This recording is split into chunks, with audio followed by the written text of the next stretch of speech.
It was a short week for a lot of people, but still a very busy week. Last week, Adam Hunter was talking about if the Premier would get his meeting with Prime Minister Trudeau. That meeting happened. Adam joins me now. Hi. It was a prediction that came true for once. I maybe won for like 100, but. Yes, but the tone of that meeting is very different depending on who you talk to. That's right. The message that came out of the meeting right after Premier Moe met with the media in Ottawa, he said it was more of the same. He was very disappointed. He hadn't heard anything new.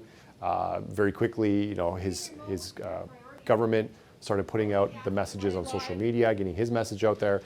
Much later in the day, we saw messages from the Prime Minister's office that painted a little bit of a different picture, some more common ground than we heard from the Premier, but still the Premier went in with some asks about pausing the carbon tax for 1 year, changing equalization, maybe paying out the have provinces, and also some certainties on pipelines. And he said he didn't hear any of that.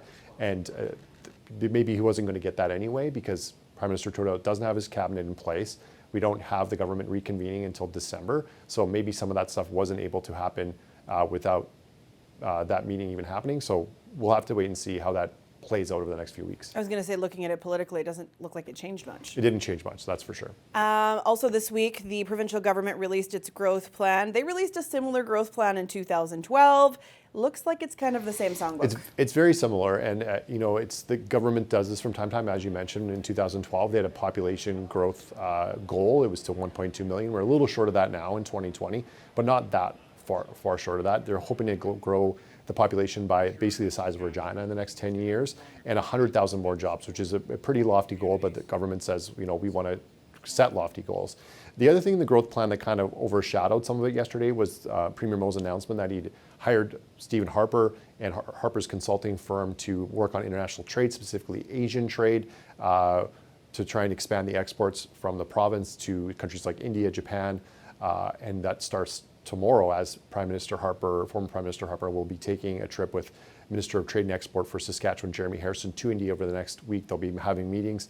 We asked Jeremy Harrison today in a scrum about whether that's sort of a signal to Prime Minister Trudeau that they chose his former political ally to do trade with one of Saskatchewan and Canada's main trade partners.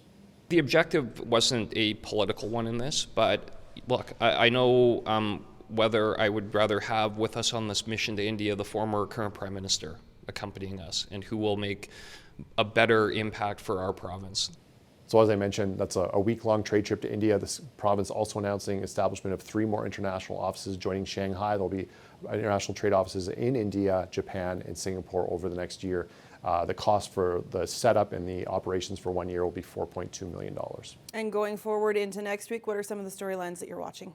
Still to see how this growth plan is kind of reacted to as it's brand new. We just heard about it yesterday morning. There'll be a lot in there. There's about 60 pages to go through. I'm sure we'll be hearing more from the government touting some of those things, some of the things that maybe got past us on the initial